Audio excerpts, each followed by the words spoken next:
পানির স্রোত যেরকম চলছে, আমার হায়াতের মাপকাঠির হিসাব এরকম চলছে। পানির স্রোত তো কমই চলে, আসতে বেশি। আমরা জানি আগের যুগের মানুষের হায়াত কত বেশি ছিল, এখনকার মানুষের হায়াত এত কম, এত কম। দেখতে দেখতে চোখের সামনে কত মানুষ যে চলে যায়, কল্পনাতীত, ভাবতেই পারি না এই লোকটা চলে গেল।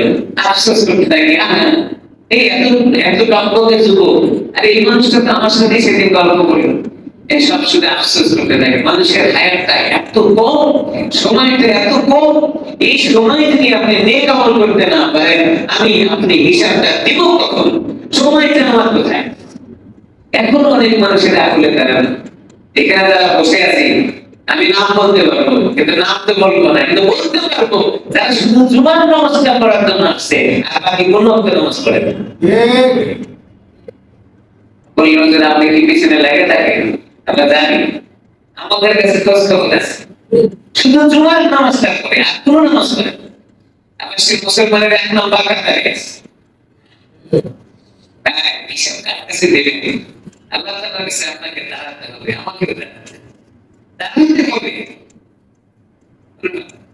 আমরা দোয়া করি, মানুষ পড়ে গেলে ইন্না লিল্লাহি ওয়া ইন্না ইলাইহি রাজিউন। মানুষ পড়ে গেলে দোয়া করেন না? আল্লাহ তাআলা এই কথা মানুষকে শোনাচ্ছেন। কোরআন শরীফের আয়াত বলে, দুঃখের সময়, বেদনার সময় আপনি এটা পড়লেন, শেষ কথাটা বলে ফিরে যেতে হবে আল্লাহ তাআলার কাছে।